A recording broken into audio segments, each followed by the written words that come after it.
I've learned a little bit about acknowledging, and I know really that the acknowledgement says more about who you are than who I am, because it takes a certain kind of magnanimity and generosity to be able to acknowledge someone else. And I wanted to come out here and tell you really how I felt about being with you, and you've already handled half the job by expressing your own magnificence and your own generosity in your acknowledgments. Thank you very much for that. I appreciate this. I appreciate you doing my job for me. And the other half of it is also kind of already handled, and I really love to talk to people who've got it all handled already. It makes it easier. I like to play games. In fact, I prefer to play games that have already been won, and there's nothing much to do but play. And since Jerry asked me to speak about love, and about giving and receiving love, and a couple of other things, and I see that you've got all that handled, we can just kind of be together for the next hour and a half and see what comes up. One thing I do want to do, and I want to be real clear with you about this, is to tell you how much I appreciate what Jerry and Mimi have done and all the people that they just acknowledged. I want to let you know that it really inspires me and supports me in life, and I think supports everybody in life when someone sticks their neck out. And Jerry and Mimi really stuck their neck out on this.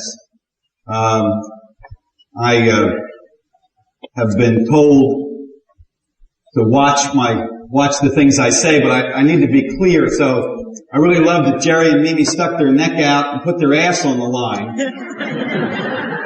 Because what I think happens when people are willing to do that is that it reveals their soul and lets us see inside them and be with them in that way. And it's a real privilege to be able to be here at the event which they've put together. It's a privilege and an honor to be able to be with you. I'm always aware that when people give me their attention and their time, that it's a gift. It's not possible to earn those things. It's only possible to receive them, and it's my very great pleasure to receive them from you and to have the honor and opportunity to be with you. I really love it. I also wanted to point out one other thing. I spent a long time examining various disciplines, and I did it with a lot of vigor, and with a lot of energy and a lot of commitment. And I opened myself up as fully as I possibly could, for quite a long time. And, looking for the thing that was going to make the difference in my life. Looking for the thing which was going to make a difference in life, period. That would make a difference in people's lives. And I went from discipline to discipline to discipline to discipline, and some of them I had done to me, and some of them I learned to do to other people, and some of them I studied, and some of them I got involved in experientially, and I related to them in whatever way I thought would most fully open me up to them and them up to me. And it was a great training program. And I can honestly say that in each of the disciplines that I had the opportunity to participate, I got something of value. And that's true without exception. And so I see that life is valuable, and that each thing can be valuable if you're willing to make it that way, and that things are inherently valuable, and it's just a matter of being willing to relate to them in that way. And I'm sure you found the same thing. I know that tonight, rather this whole day, this whole wonderful day with all of these really beautiful and wonderful people, will be valuable to you. You wouldn't be here. You're the kind of person who would get value out of it, or you wouldn't be here in the first place. That's pretty obvious. So I know you'll get value out of it, and I know it will be nurturing and important to you, and that you'll go away with information you didn't have before. But I'd like to talk to you about something a little different than that. What I'd like to talk to you about is making this the most important day in your life. Now, in the normal course of events, we're not set up for such a thing. I have to tell you a story, something that happened many years ago, about 6 or maybe 7 years ago. And what happened was that each weekend I did the training, and I guess I was going to say, for those of you who don't know what the training is, but that's a little stupid. Each weekend I did the training, and during the week I would do whatever was necessary to keep the organization moving and expanding and getting more able to do its job. And each night I would go do a seminar with graduates of the training, and sometimes I would give talks at various places, and it was all really, really wonderful. One afternoon I had a chance to kind of walk down the street from where the office was, and I walked into a shop that had Oriental art in it, and I was looking at the art, and there was a photograph on the wall just as I walked out of a very weather-beaten Himalayan Tibetan face. This man was sitting with his maroon robes on a kind of field with a mountain with snow in the background, and he was obviously this was a face that had been out in the wind and the elements, the sun and the snow and the rain for a long, long, long time. A very battered, experienced, been around for a long time face, but with the eyes of a child, of life, of aliveness, shining out through this incredibly weather-beaten face. And I was really taken with the photograph. I knew the man whose shop I was in, and I said to Don that I'd like to have the photograph, but I'd really like to know who took the photograph. It was really a great photograph. And I not only wanted the photograph, but I'd like to find a way to get the rights to use the photograph because I was so taken with it, I wanted to give it as a gift to other people. Would he please try to find out who it was who took the photograph? So he said he would try to find out, but he didn't think he could. He'd gotten it from somebody who'd gotten it from somebody who'd gotten it from somebody, and it was kind of the source of it was lost. So, fine, he said he would try. And I went to the training that weekend, and I was in the midst of doing the training, and this man stood up back over in there someplace. We were in the Jack Tar Hotel, and for those of you who don't know about the Jack Tar Hotel, it's a hotel in San Francisco, and it's probably the most garish thing you've ever seen in your life. It's kind of blue, and it's brick, and the bricks are painted blue. And it's got the most, incredible plastic fixtures, lighting fixtures that you've ever seen. Strange. At any rate, this man stood up and he said, I have literally been around the world 3 times attempting to discover myself or to get it or to become enlightened. He said, I've trekked back into the Himalayas where no Western people have ever been.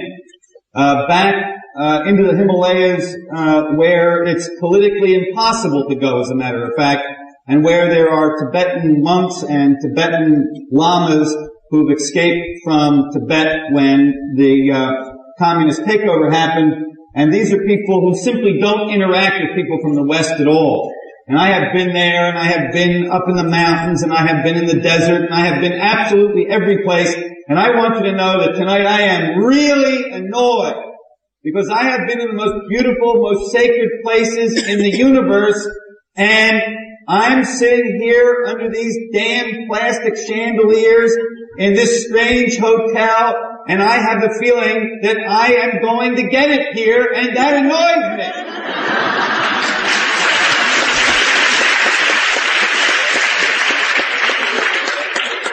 So I told the man that it was interesting that he should talk about that because I'd just been in the shop where I bought a photograph that I really loved and obviously the rest of the story is plain. He was the photographer who had taken that photograph, and he said, please have it as my gift, and I did give it to lots and lots and lots of people. It was a very beautiful photograph. And the reason I tell you the story is because I've learned 2 really potent things from the thousands of people who have been kind enough to allow me to participate very deeply in their lives. And the things are really very important to me.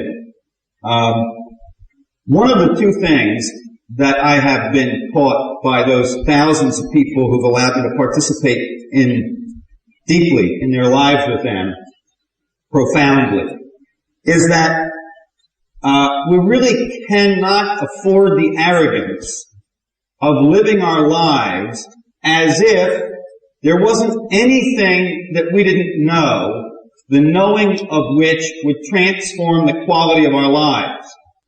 Now, that's a whole big mouthful, and I want to talk to you about it for a minute, and then I'll repeat it. So if you didn't quite follow it, I know it's fairly long, I will be repeating it. I spent most of the beginning of my life learning. In fact, I had an absolute rule that in any situation in which I had the option to learn or to earn, that I would always select the learning opportunity. In any situation where I had an opportunity, where there was a choice between securing my whatever, future, reputation, etc., or learning, I would always opt for learning.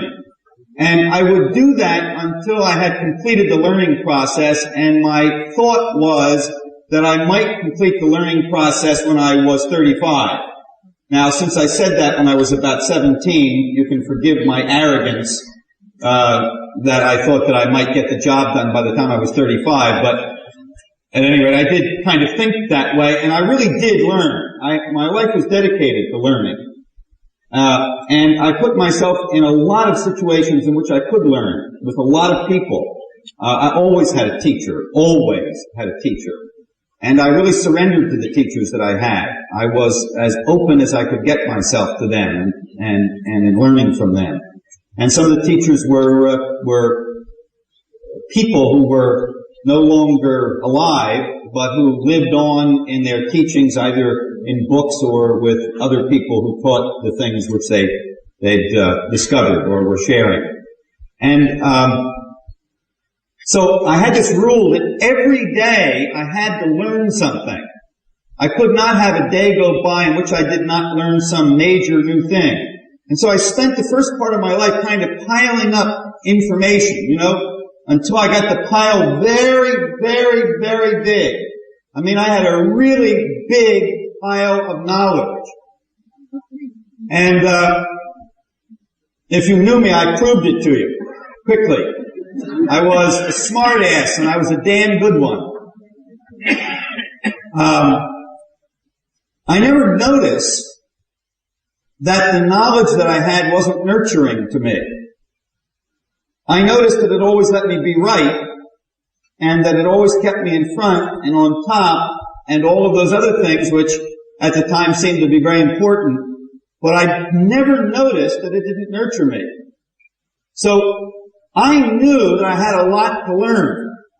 So you and I be clear that when I make this statement to you that I've learned from the people who've allowed me to participate in their lives, that we cannot afford the arrogance of thinking that there's something that we don't know, the knowing of which would literally transform the quality of our lives. I don't mean the ordinary kind of information.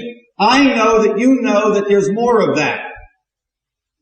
I know that your pile is incomplete, that you have to keep adding pieces to the pile, that it's not big enough. And as a matter of fact, our systems of education teach us that. They teach us that our pile is never big enough, that we need to keep learning more all the time, and that there is nothing which can be known which would be sufficient, that it is impossible to be sufficient. I mean, you can't say, my knowledge is sufficient.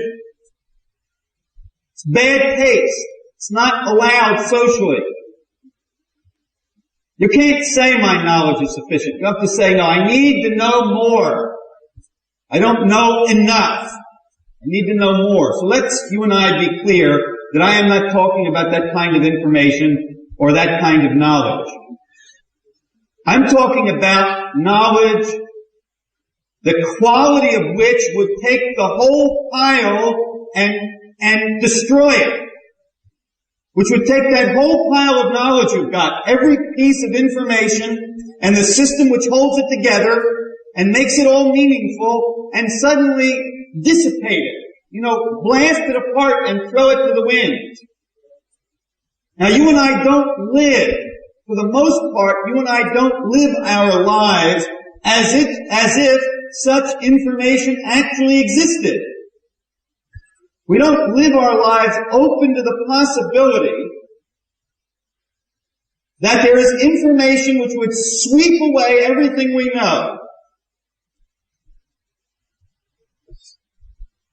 We don't live our lives as if there's information which would be sufficient, which would be complete. At least for the most part, we don't live our lives that way. I think that I'm safe in saying that we have a cultural and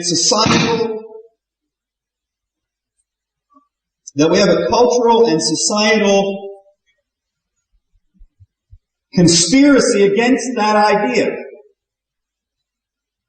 So, in order to live one's life that way, one has to kind of discipline oneself to live that way, since the conspiracy is contrary to that. So the statement is that that we cannot afford the arrogance to live our lives as if there isn't something that we could know, the knowing of which would transform all of our whole system of information, transform our lives. I have found it very useful to walk around open to that kind of information all the time.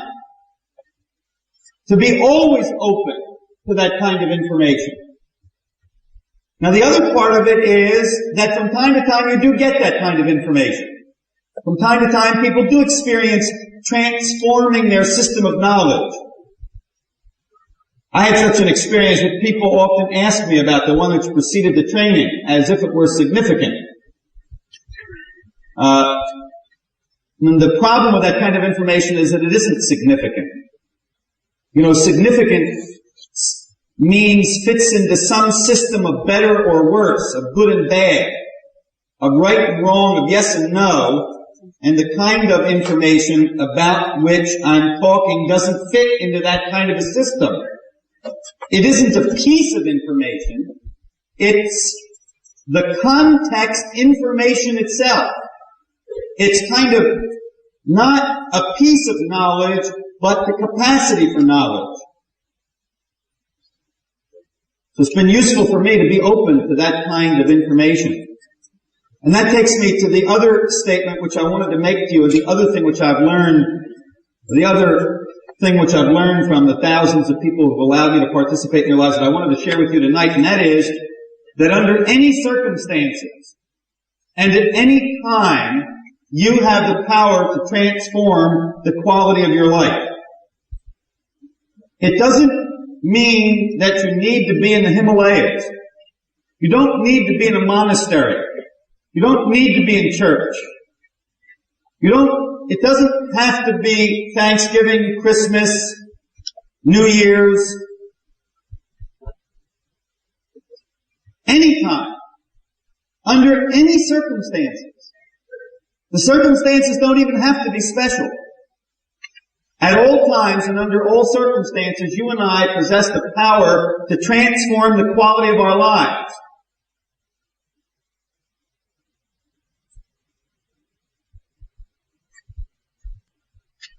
Very rarely do we live as if that's so.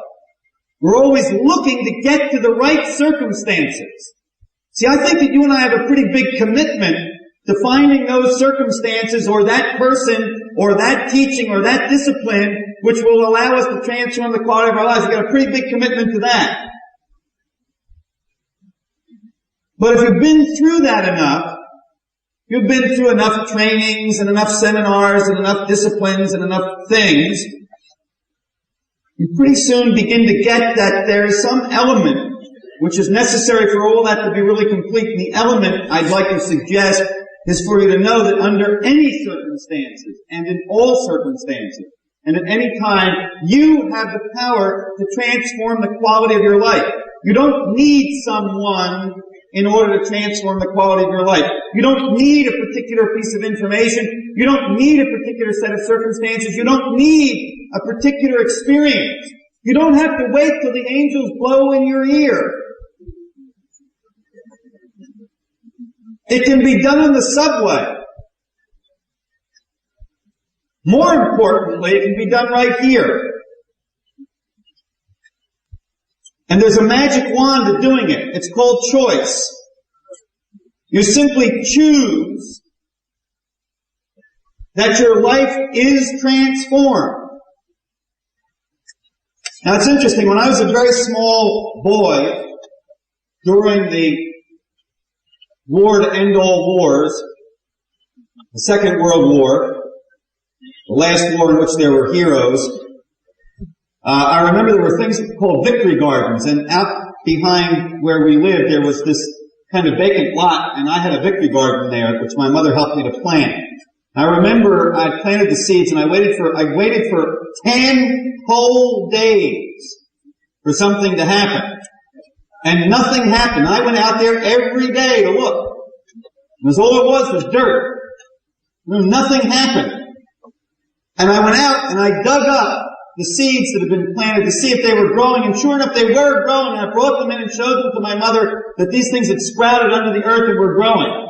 And of course she pointed out to me that once I'd taken them out of the ground, they would stop growing, and that they wouldn't grow anymore. So the truth of the matter is that I was kind of unwilling to accept that it was working without some proof that it was working, and in the act of getting the proof, I destroyed the workability. And transformation is exactly that way.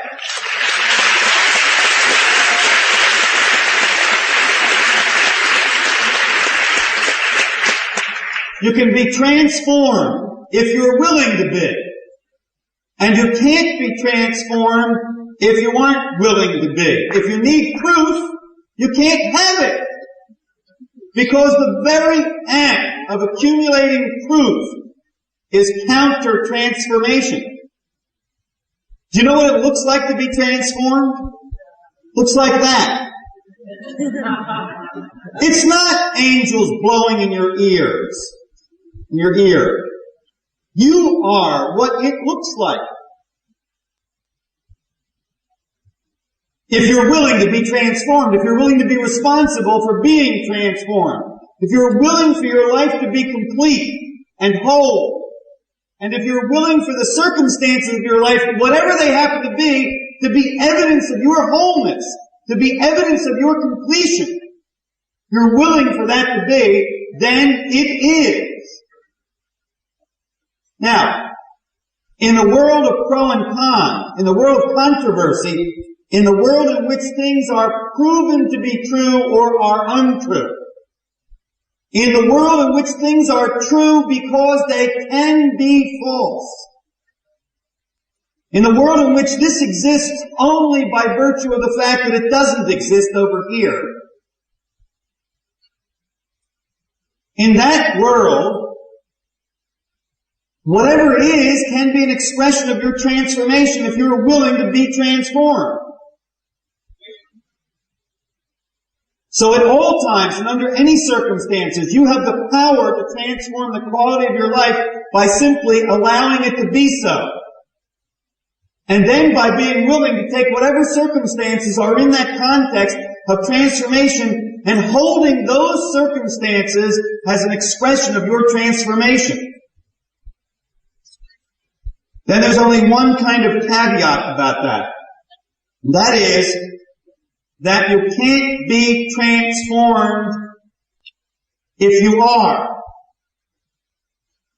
So what you have to do with being transformed is to simply let go of it. Because when you've let go of it, then you have the capacity to be transformed. So it's kind of like holding it very loosely.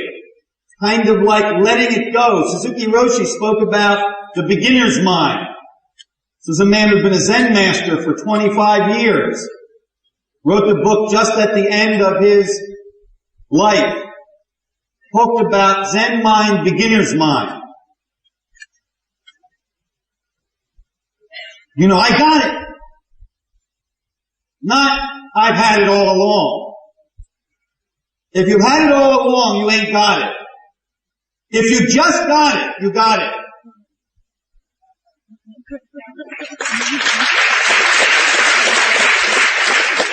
So you can't have it, but you can get it now, and now, and now, and now, and now. And for me, that's what today is about. Today is about the opportunity to take responsibility for that you are transformed. See, I had this incredible opportunity in life to talk to literally millions of people about this whole situation of enlightenment and transformation and getting it and what that means and what it doesn't mean and all of the nonsense that goes with it. And I have watched that people are willing to give up anything to get it. Anything. People will give up anything. I have watched people literally give up their fortune to take all of the money that they'd accumulated, which provided financial security for them in the world, and to give it away in order to be enlightened. I've watched people give up their families, in which they felt very secure and safe. I've watched them move away from their families, from the safety of their families, from the safety of their own cultures. I've watched people give up their health, literally be willing to give up their body, literally willing to give up their life, to be transformed, to be enlightened. People will give up anything except the one thing which you've got to sacrifice. That almost nobody is willing to give up. People will spend hours and hours and hours and hours doing things they hate in order to be transformed. They'll do anything except the one thing which they need to do in order to be transformed. It's amazing. So there's that old Zen story about the man who came to the Zen master and said, listen, I want to be enlightened and I'll do anything. I really want to be enlightened. I will do absolutely anything. And the Zen master said, good, come take a walk with me. And he put his arm around this fellow's shoulder and they walked up to the edge of the lake and they walked out into the lake, and when they got up to about chest deep, the Zen master tightened his grip around the man's neck and pushed his head under the water and kept it under there until the man was almost dead. At which point he pulled his head out of the water and said to him, when you want to be enlightened as badly as you just wanted to get a breath, come back.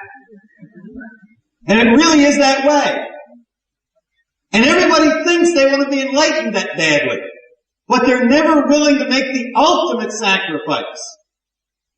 To make the ultimate sacrifice, you really got to want to be enlightened. And the ultimate sacrifice is the most difficult one to give. I know it because I've seen it thousands, millions of times. People will not give up that they are not enlightened.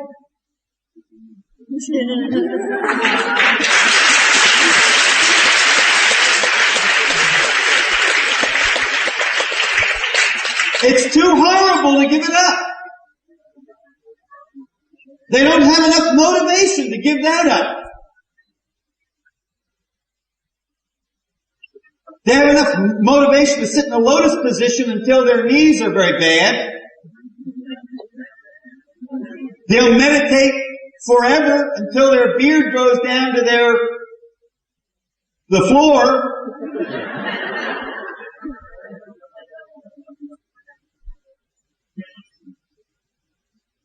Boy, the ultimate act. You mean you want me to be responsible for being enlightened? See, you don't get to wear a badge. There's no badge. They don't give you a button when you join the club, you know. As a matter of fact, if you need someone to tell you that you're enlightened, you're in deep trouble.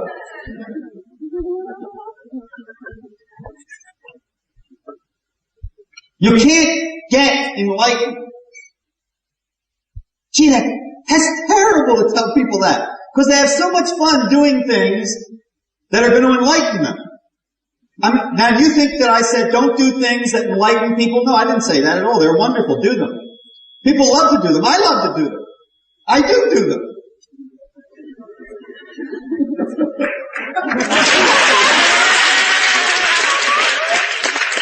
But I do them because I love to do them. Because they're wonderful.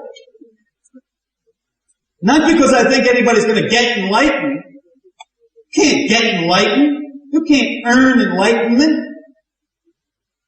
See, it's interesting because I spent the first 35 years of my life finding out the rules about how to make it. Just like you did. And we all know all the rules about how to make it. You know, we define making it in different ways. When I was growing up, it was defined as living in the right neighborhood, the right way, etc. Today, making it is defined as not living in the right neighborhood, not having too much, etc. But everybody knows what the rules are about making, you know, it used to be holier than thou, and now it's hipper than thou. So forth. So, we all know how to make it. We know the rules of making it. Everybody knows the rules of making it. And if you examine people who are failures, you see that they have applied the rules of making it to be failures, and that in their system, one has made it when one has failed. It's hard to believe because most of us have bought into the success model, but there are a lot of people who have bought into the failure model. And for them, making it is to fail.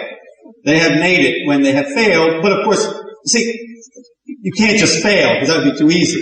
You have to have a system of justifications for it. And that's what takes so long. If you can just fail, you get it over with. But that's no good. It has to be justified. So you need a whole system of justifications in which you efforted and tried and put a lot out and done everything you knew to do and were good and they were bad to you and you know all that stuff. But that's the rules for making it. That's the rules, as I like to say, life is about 3 feet long.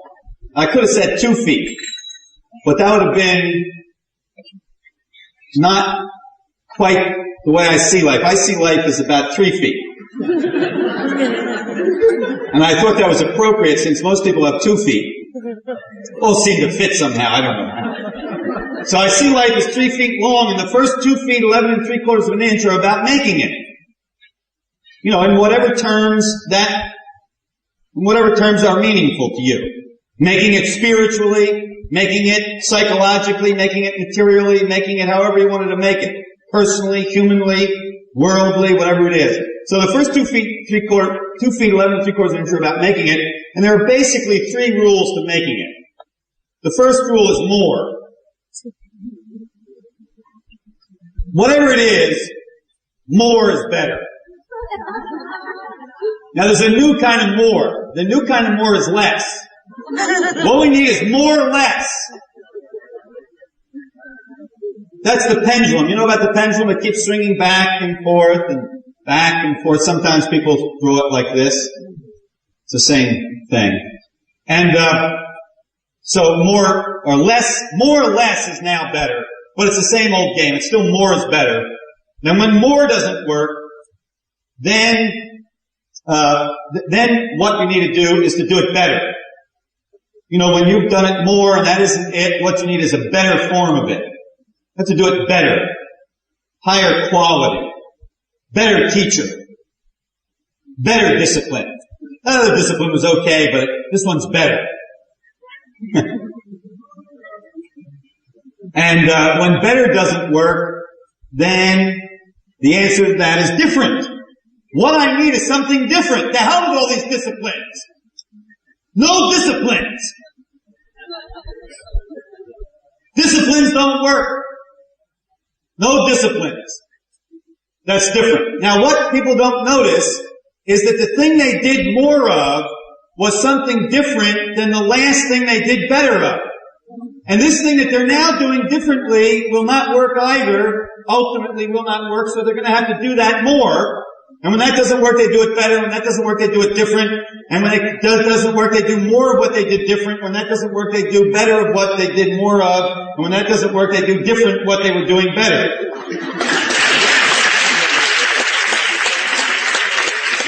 And they are the rule. That is the rules of making it in this world. That's all you need to know to make it in this world. And if you keep doing more different, more better and different, you keep doing that, you will be successful in whatever terms you set up to be successful.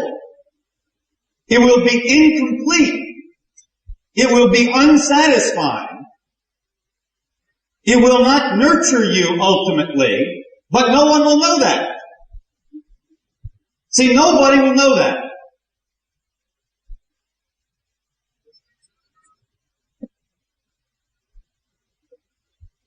Because everybody agrees with that stuff. It's wonderful. But you will know that. And therefore you will be unsatisfied. So the last quarter of an inch, that's the first 2 feet 11 inches, 2 feet 11 and 3/4 inches, and the last quarter of an inch works on an entirely different set of rules. The rules are entirely different in the last quarter of an inch. And if you attempt to take the rules from the first 2 feet 11 and 3/4 of an inch into the last quarter of an inch, it won't work. And almost everybody does try to take the rules from the first 2 feet 11 and 3/4 of an inch. That is to say, when you're attempting to be enlightened, you first try more. When that doesn't work, you try better. And when that doesn't work, you try different. And the problem is that you can't get enlightened. Now, that's a nasty thing to say to people, particularly people in this room. But never mind, it's the truth. You can't get enlightened. You cannot get enlightened. You can be enlightened, but you can't get enlightened. And the corollary is nothing is going to enlighten you. And I mean that both ways. I mean both that there isn't anything around or anybody around who's going to enlighten you, and what will enlighten you is nothing. One is enlightened by being willing to be enlightened. If you've got any system of measuring enlightenment, you cannot be enlightened.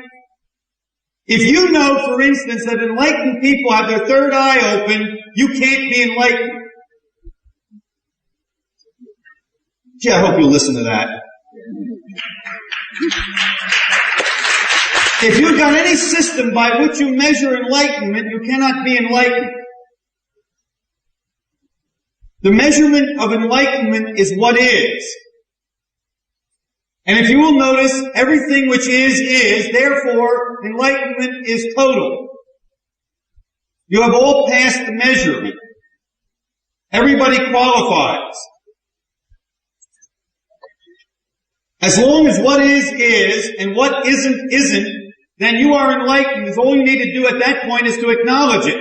But that's the most difficult thing in the world to do, is to acknowledge it. Because when you acknowledge it, you can't prove it. And what you really wanted was proof. Now, didn't you?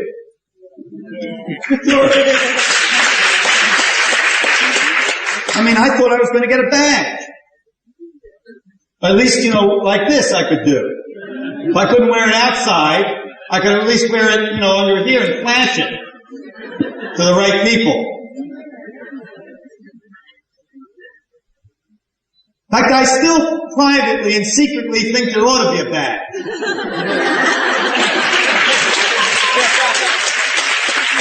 But there ain't no badges. There are no badges. If you need somebody to tell you that you're enlightened, you are not enlightened. You put up the one barrier that you can possibly put up, and that is that you need proof. Enlightenment, unlike everything in the first 2 feet 11 3/4 of an inch, is not about agreement.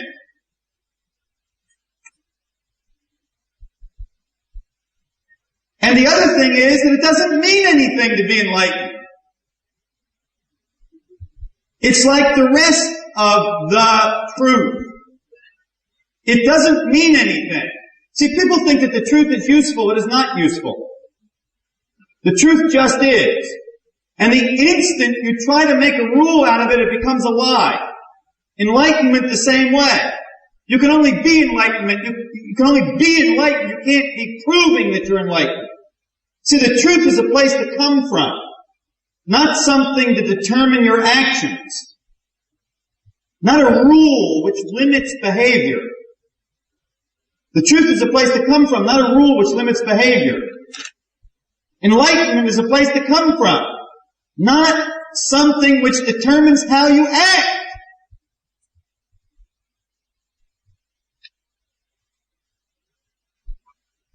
You're waiting for somebody to give you robes?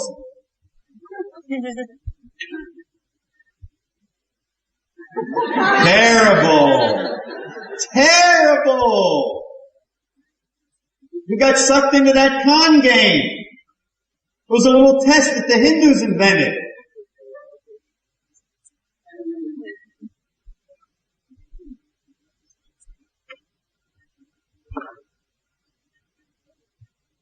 Let's see, who haven't I insulted yet? I'll be with you in just a second. Thank you. Yes. Okay, hold on for just a second. Let me finish this one last thing, and then we'll do questions and comments and all that stuff. Actually, I didn't mean to even talk when I came out here. I was going to start right in, but I don't know. I got into it.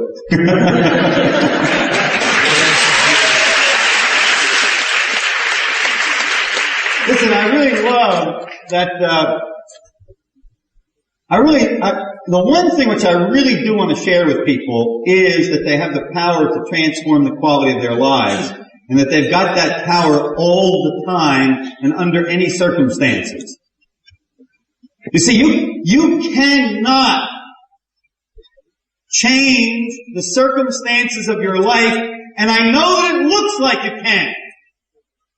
And I know that it's very foolish to tell people in a public forum that they can't change the circumstances of their lives, because our whole society and culture and education and systems of religion, etc., are dedicated to the idea that you can control the circumstances in your life. That's an illusion. And the more you buy into the illusion, the more you get involved with the illusion, the further away from the truth you get.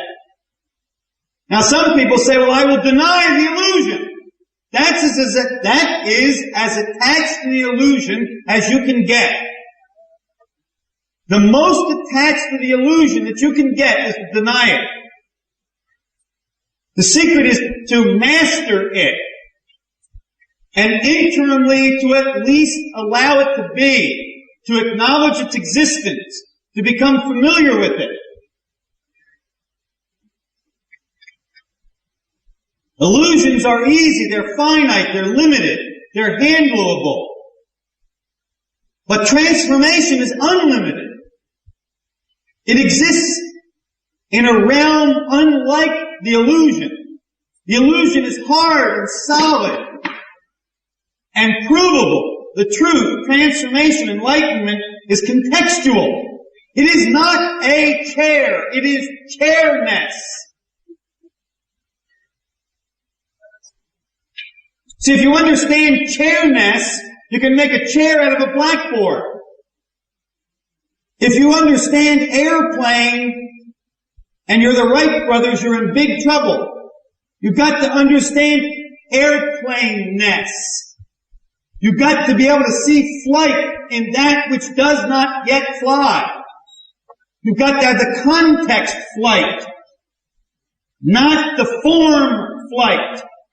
Not the illusion of flight, not the expression of flight, but that from that whence flight derives. And so transformation is like that. It's a context in which you hold the circumstances of your life, and you have absolute power over the context. Absolute power. You can choose any context you like. It's available to you at all times and under any circumstances, and it's yours for the taking. And what I mean by taking is willing to be responsible for. Willing to come from. Are you willing to take the set of circumstances you've got and come from being enlightened? Then you're enlightened. Are you willing to hold the circumstances in your life in the context of enlightenment? Then you're enlightened. For me, that's what today is about. That's what this morning was about. It's what this afternoon was about. It's what tonight's about and what tomorrow's about. And what all of it's about. It's an opportunity to be enlightened. To wave your magic wand, if you will, and choose to be enlightened. To come from enlightenment, not to prove that you're enlightened, but to simply come from it.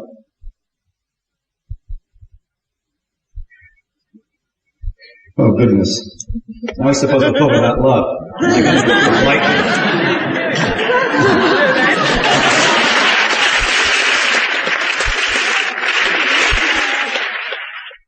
Love as we go along.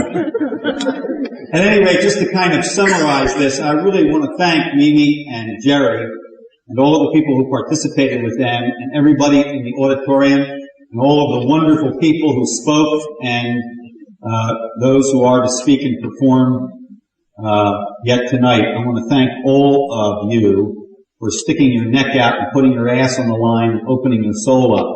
It really is an incredible opportunity to participate with you in that. Thank you.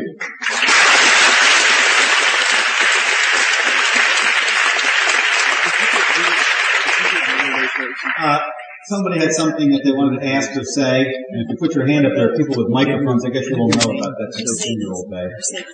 Yes, there's somebody up there.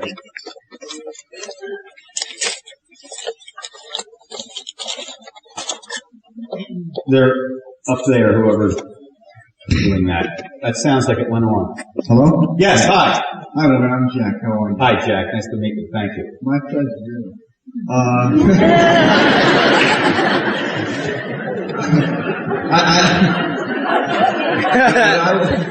What I would like to ask you is, I don't know if it's possible to put this in a newspaper, in the news or the Times or something like that. But what I would like to do is I would like to ask your permission if I could put an ad in the paper saying that the end of starvation is an idea whose time has come.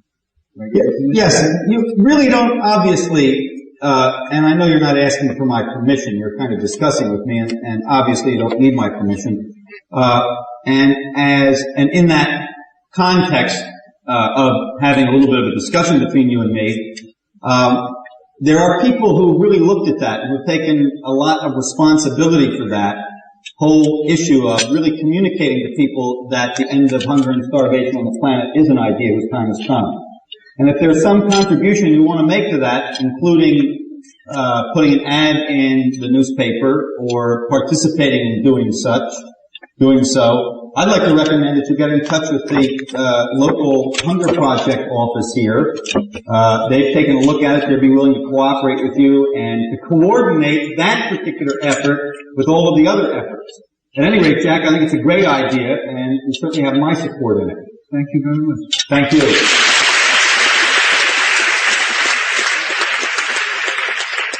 Yes. Give them just a second so they can do all that dialing that they have to do. Okay. Hello. Hi. Hi, Werner. I'd like to ask you about something you mentioned about the gradualness of the process of transformation. That, Yes. you just can't pick up the seed when it's still in the ground. And since it is a gradual process, and there are lots of people in the world who we look to for leadership, and you are leaders of this sort, although you seem to want to make a distinction between what you're doing and what the other leaders are doing. Or make a distinction between being a leader and not.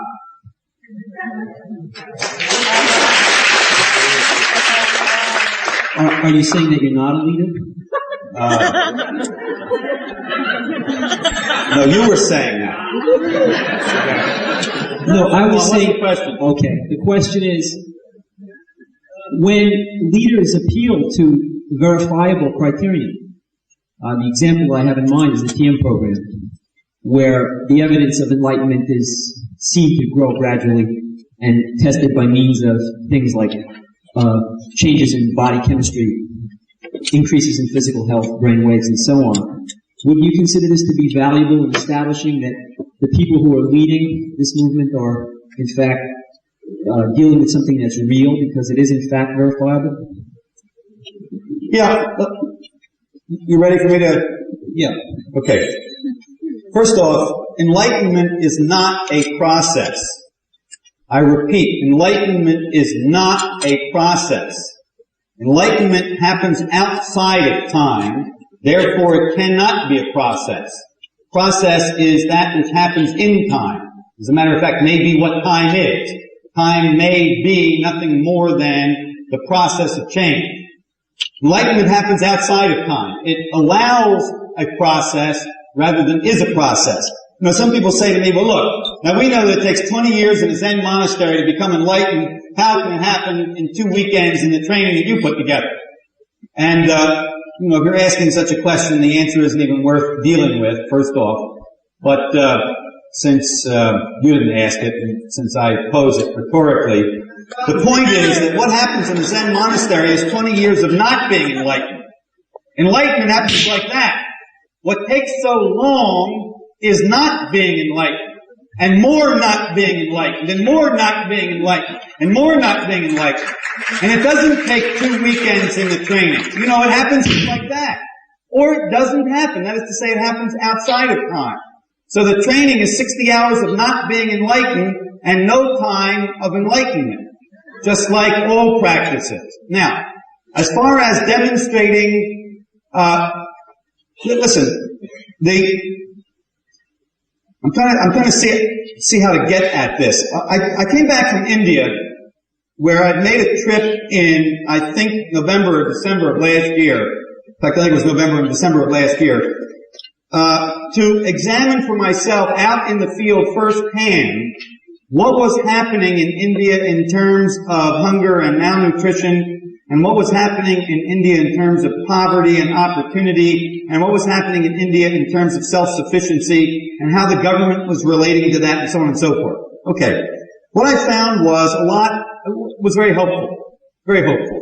I found a government that had a fairly clear commitment to rural villages, to the development of India through her rural villages, of which there are something like 500,000.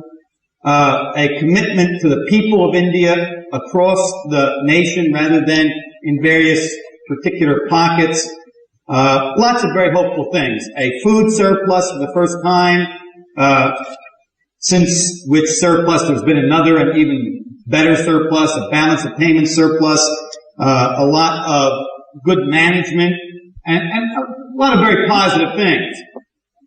By the same token, I also saw absolutely that no technology of development and no amount of resources was going to turn India around so that her people would be self-sufficient in feeding themselves. And that gets very clear because you can go into villages where thousands and thousands of dollars have been poured into the village, where technicians and technology have been brought in abundance, in fact, in overabundance.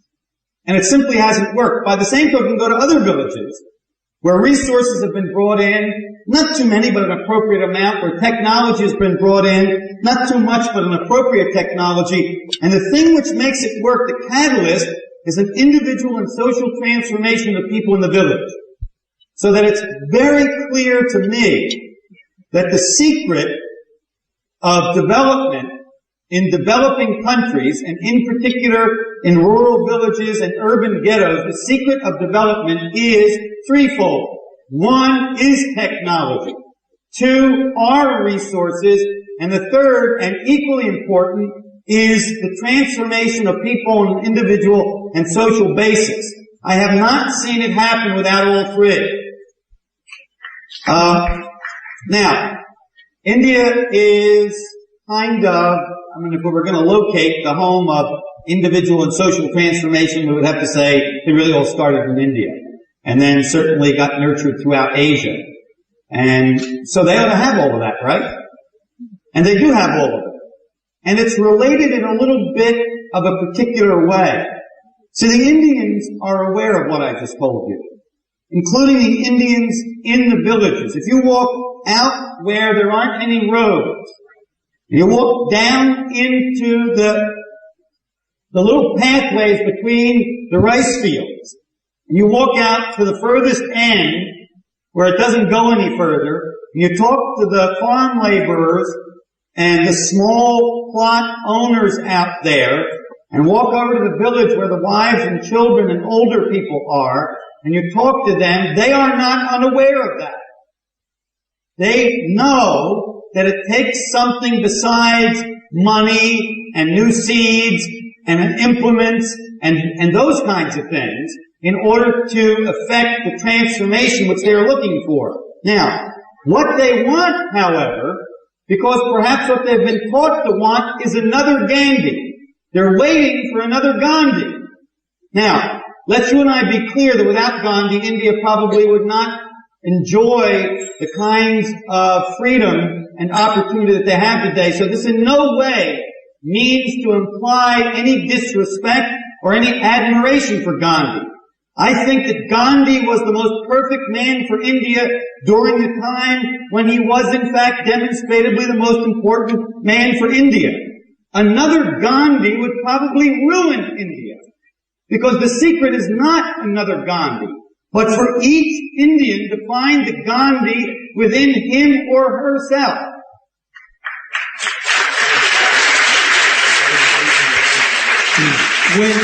When that begins to happen, you seem to be saying that there is visible change. That is, people don't starve anymore, and so on. Is that right?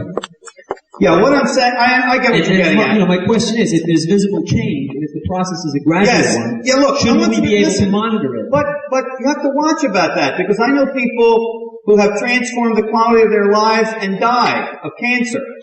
You know, that a person has cancer does not invalidate their self.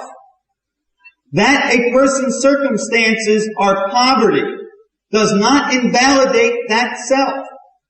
And it's the nonsense that says you are nothing because your circumstances don't say that you are something, which keep people from understanding that they're whole and complete, out of which I then acknowledge to you totally, out of which experience of being whole and complete, their circumstances will begin to reflect that. But we have to watch. You and I, we've got to watch that we don't sell people on that idea in such a way that they use their circumstances to invalidate themselves. Yes, I really love the leadership provided by people who are providing leadership, and the way I know it's legitimate is exactly the way you do. I look to see what the results in people's lives are. And if I see that someone who's leading people, if I see in their lives positive expression of that leadership, I support that leadership. And what I'm interested in providing, my part of the whatever space, is not leadership. That isn't what I'm interested in providing. It doesn't mean I couldn't provide it. It doesn't mean that people, and it doesn't mean that I could. It doesn't mean that people don't ask me to provide it. It means that's not what I'm interested in. I am interested that you shall find yourself as the leader of your own life.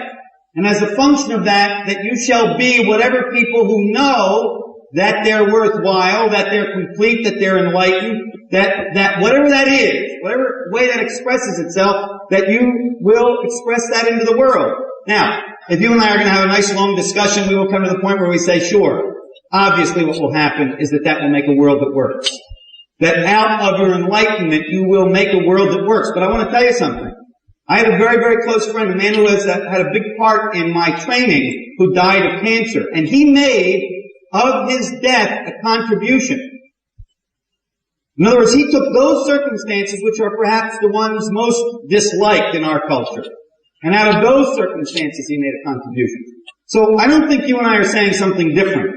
It's just that I want to couch it. I want to hold it in a way which validates people, not in a way which gives people a comparison. See, for me, the truth does not exist in the realm of comparison.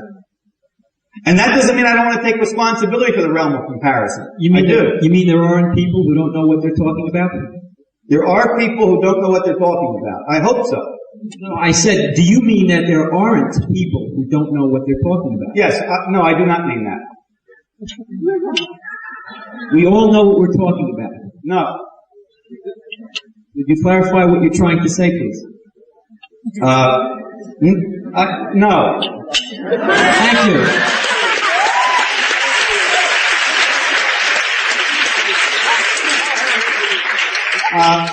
But I will tell you where to get the clarity. Not here. There.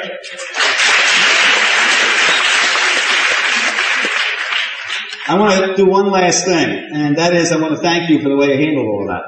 It was great. Thank you.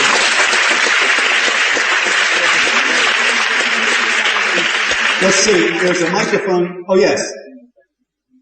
Hi.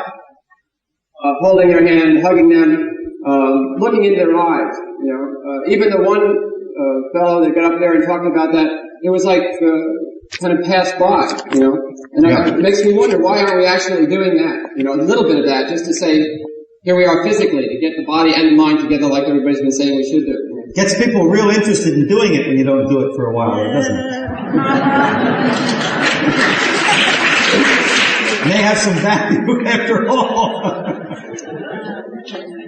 But doesn't it become a tease after a while? Like, say, talking about sex for 3 days and nights, you after a while want to do it. I'm not saying we should have an orgy. But I'm saying that there should be some release for the physical expressions that we have. You know, even if that's like a group hug or a group something, you know? I mean, it's just it occurs to me. Yeah, okay, well, let's talk about that a little bit, okay?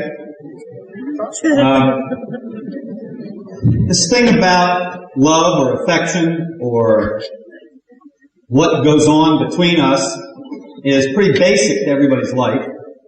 And as you say, it seems to exist in a lot of ways. One of the ways it exists is conceptually. It exists as an idea or a system of ideas or thoughts. And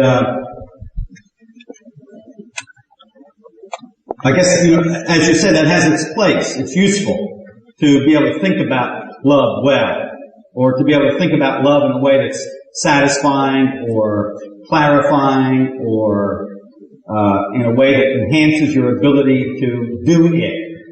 But it's different than doing it.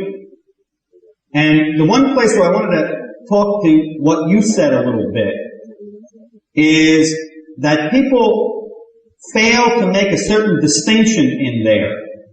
That a certain discrimination seems to be necessary, and out of what you said, I think you give me an opportunity to perhaps point out the distinction, the discrimination which is necessary.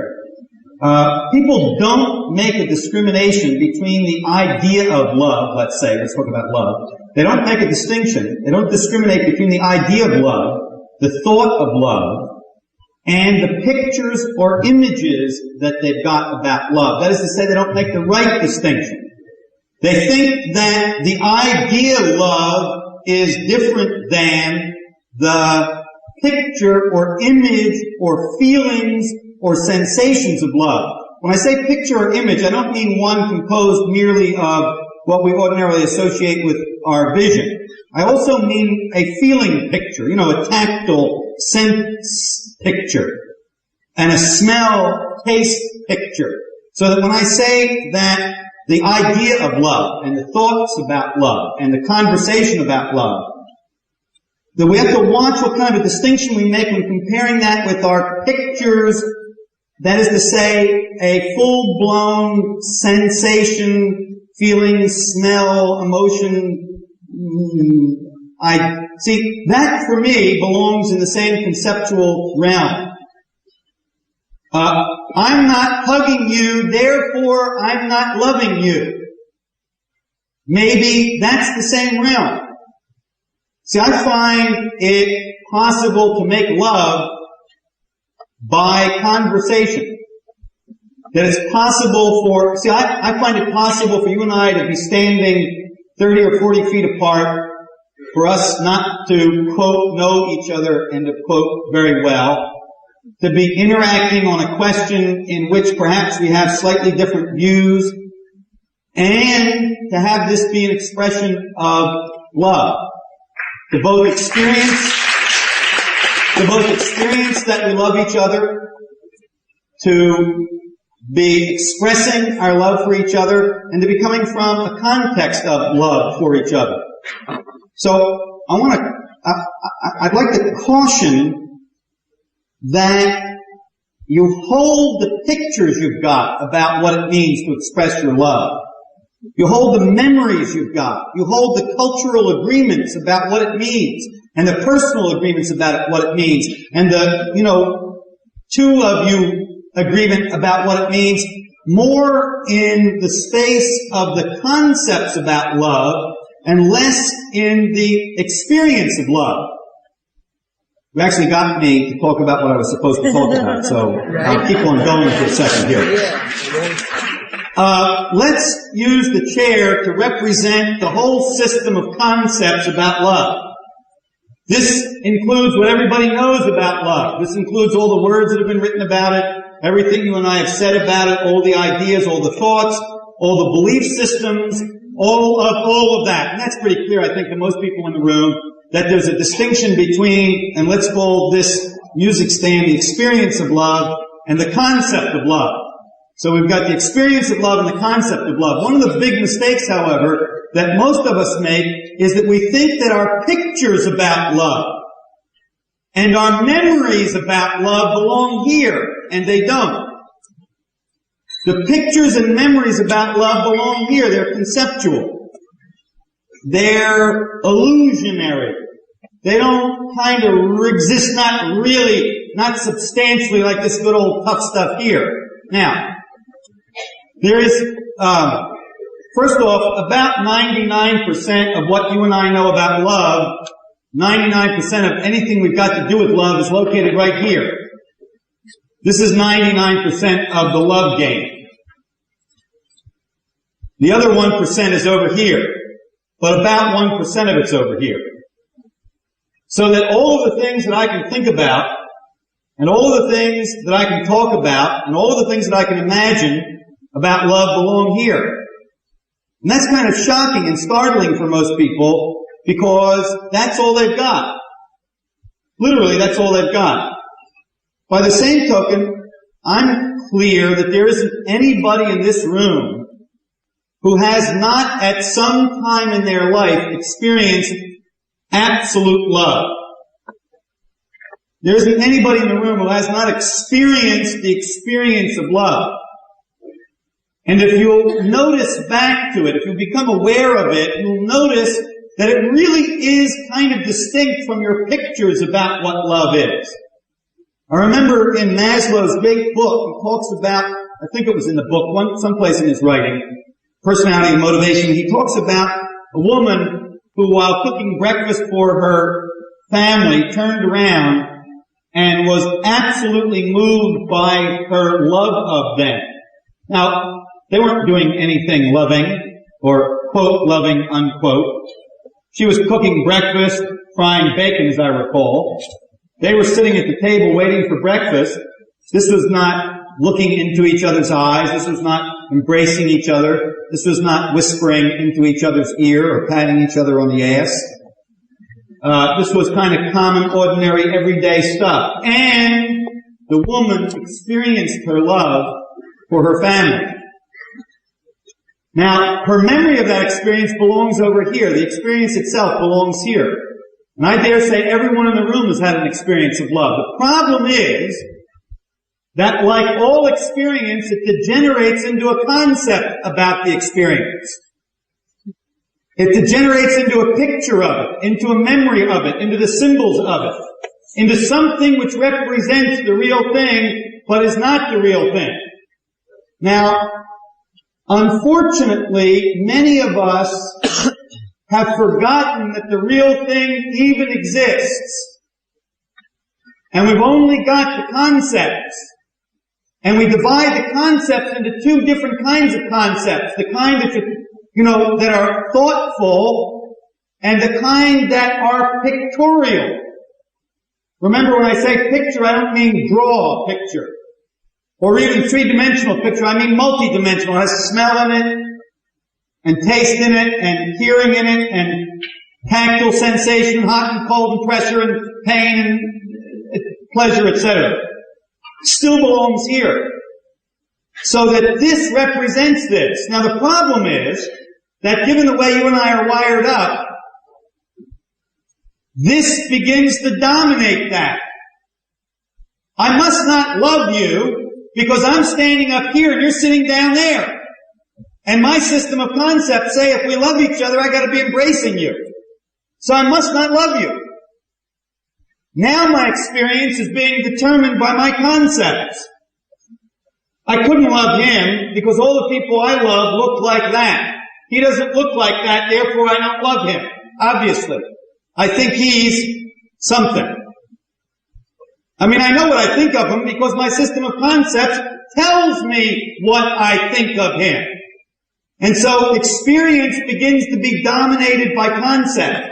Most dominated by our pictures of what things are and are not. By our notions. The conceptually derived experience reinforces the concept, doesn't it? I know I don't like him, so when I interact with him, I'll interact with him like I don't like him. That'll prove that I was right in not liking him. Reinforcing my concepts, more totally determining how I interact, how I experience the next person. Him, her, I love. I mean, look, she looks just like it. She fits all my pictures. So I know I love her. I mean, I can tell from way back there that I love her. Because my concepts let me know. So that I know when I go there, this conceptually derived experience of her will prove that I love her. And it'll feel good. It'll feel like my concepts tell me things that feel good are like. So I want some more of that, which will reinforce the concepts, and eventually she and I will strike up a relationship. And it won't work. And I won't know why it doesn't work. Will it work? Listen, if you've got any honesty at all, you know damn right well it won't work. Because you have never seen a relationship that works. Notice how quiet it got me when I said that? Because I just said, your relationship doesn't work.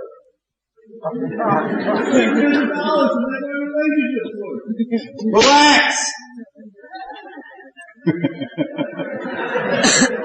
Keep your shirt on. Why did I say your relationships don't work? I'm pretty safe. I'm real safe, as a matter of fact. Remember, I've talked to millions of people now. Honest, may not know your name. I may never have seen your face before, but I know as much about you as your mother does. And I know for sure your relationships don't work. See, because I know what your concepts about a workable relationship are. And if you've got any concepts about what a workable relationship is, your relationships don't work. I mean, look. You know that she's not supposed to fill in the blank. And whatever it is that she's not supposed to, she will. Have you ever noticed? They always do. And if you only had one she's not supposed to, by accident she might miss. But you got enough she's not supposed to, so that she can't miss, and when she does, your concepts say, my relationship doesn't work. Okay. Pretty soon we don't have any experiences, not really. So all we've got are conceptually derived behaviors, conceptually derived processes, none of which are nurturing or satisfying. But if they look like your concepts say they ought to look, they look like your pictures say that they ought to look, that makes you a successful lover. And that feels good. It's gratifying. I didn't say it was satisfying, I said it was gratifying. So a lot of that. If you want to be gratified, get it to look like your pictures look. Now that's real simple. That is not a complex piece of information. You want gratification, get the circumstances to look like your pictures say they ought to look. And it will be gratifying.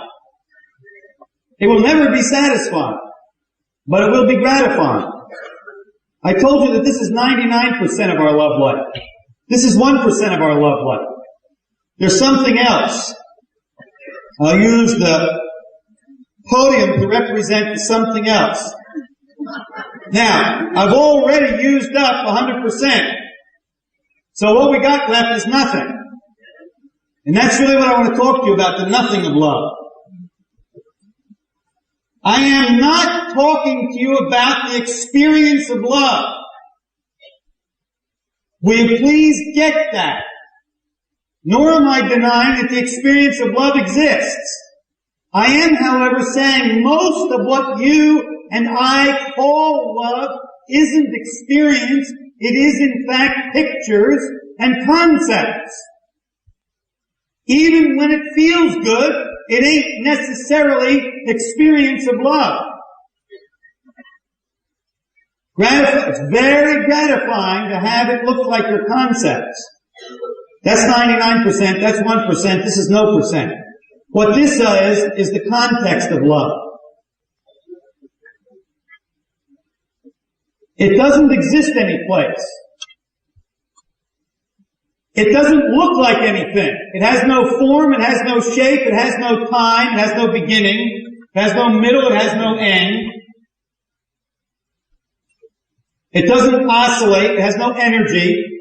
It's nothing. It's love is. And there's nothing you can do about it. And you have absolute dominion over it.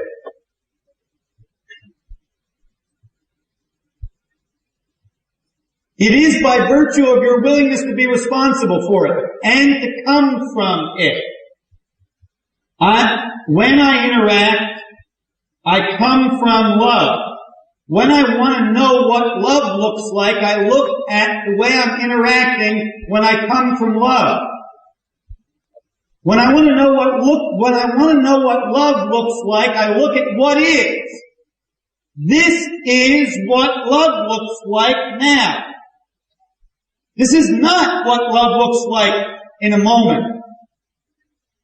And if I hold on to this as the picture of love, it will deny me any possibility of love in truth. All I'll be able to have is love in concept. And in the way down, I may even experience a little love. I want to give you a quote. I have 5 quotes. That's the total number of quotes I have in the world. And I always try to have a quote when I talk because it lends a little class.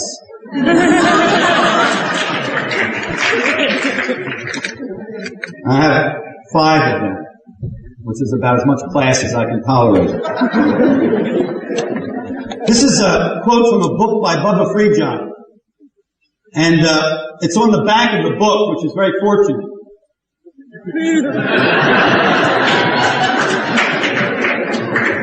All good authors have the good sense to put the point on the back of their books. There have been many people who came to me and very quickly became involved in the experiential dimensions stimulated by the yogic aspect of divine power. They had all kinds of experiences, but it didn't change them one iota.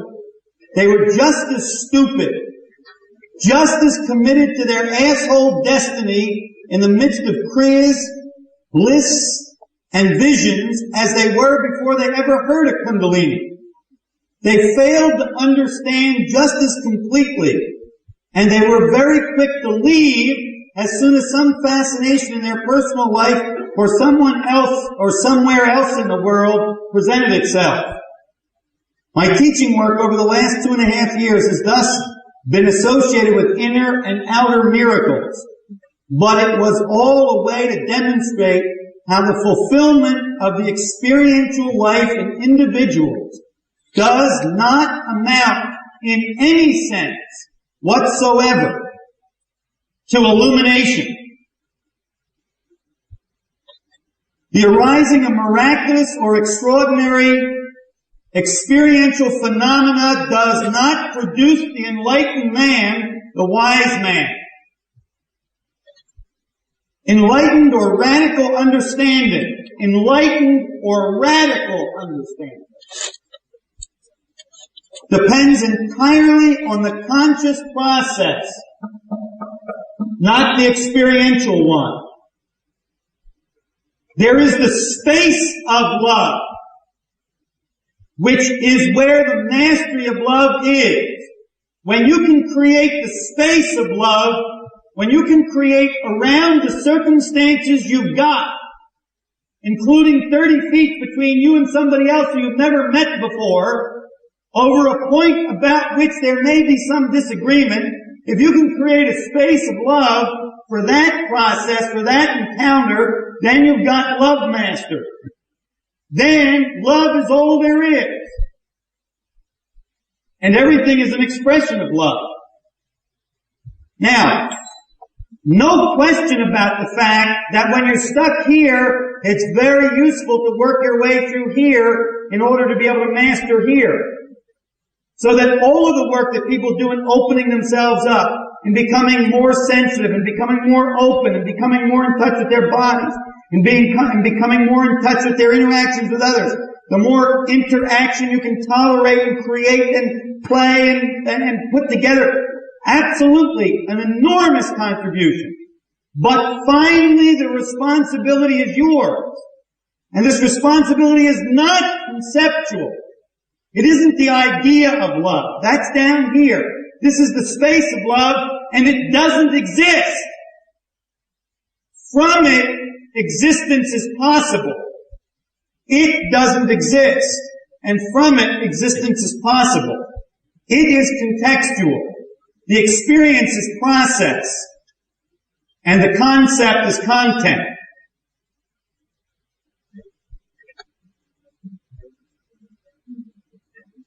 What does it look like to have mastered love?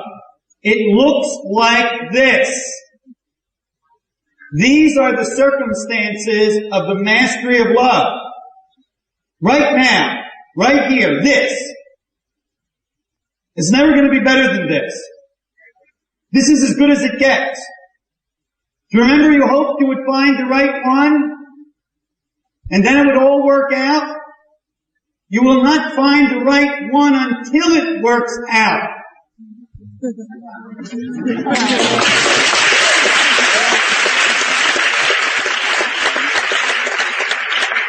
Then I promise you you'll have the problem of too many right ones.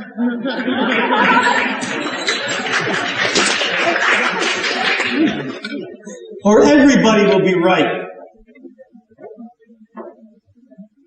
And then it comes back to interacting with the circumstances appropriately. Wonderful. Comes right around in a circle. You know the story of the 10 ox herding pictures? You know that there used to be 8 ox herding pictures. They used to end with the empty circle. Then Zen got enlightened and they put on the last 2, and the last one looks like the first one, only it's different. Or actually it's the same, which is unusual. You know, when it's exactly the way it is, it's unusual, isn't it? Everybody's looking for the light at the end of the tunnel. You find the light at the end of the tunnel, you never get into the light. It's light where you are. You know, this truly is it. No shit. This is the way it worked out. This is the way it worked out. Remember you were worried about how it was going to work out? This is how it worked out. Where is that man? Would you give him a microphone and then this gentleman, but before we do that, let's finish up with the middle aisle here. Thank you. The name's Justin, and I appreciate a pure response to what hopefully is a question stemming from essence. I know... Couldn't be otherwise. Right. Your question has to be from essence. Right. That's all there is. Right. Fire away. Okay. I know you know that there is a place beyond symbols, beyond polarities, beyond projection. You believe in label liberation. I didn't get that last thing. Hold the mic just a little further away from your mouth. Label liberation. Label liberation. Okay, good. Okay, that will process energy change. What do you feel can be done? This is the first time I've met you, and I've heard many things. I experience you very purely. I don't put you up, I don't put you down, and I feel your purity. My concern is for people who I know who have been through EST, and who at this present time still symbolize you, put you up, put themselves down. They talk about getting it, and it's obvious to me that they're still in the process of discovering process. What can you do to really cut through the symbols and become real so that everyone in this room knows that they are your precise equal in essence? Because I believe that at that point, here and now, we can all move beyond symbols and be. Yeah, that's very good.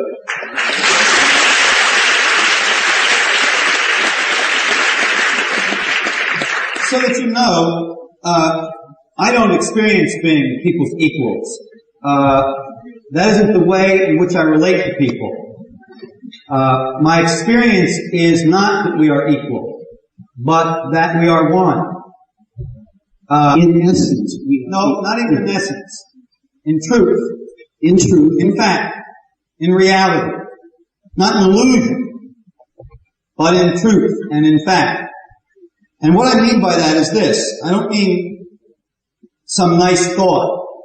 I mean something very kind of palpable to me. That is that when I'm in touch with who I am, and you're in touch with who you are, we're in touch with one. In addition to which, the transformation, enlightenment, expresses itself as a shift in one's notion about oneself. So that one's notion, one's experience, one's sense of oneself shifts from the sense that I am this thing here, and I am not that thing there. Because if I woke up tomorrow and looked like that, I wouldn't know who the hell I was. If I woke up tomorrow and looked like that in his house, I would be really confused about who I was. Those are just concepts, though. In essence, we are one. Okay?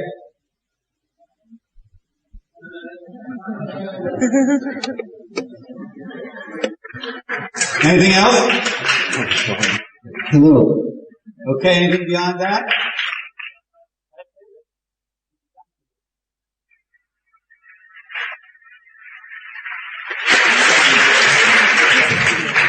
I want to take a couple of minutes to, I apologize. Thank you. Yes. Please. Thank you, but if you want to say something first, I'll do No, you go ahead. You've been kind enough and generous enough. Go ahead. Well, thank you. I'm sort of blown away. You're which? Sort of blown away. That's nice too.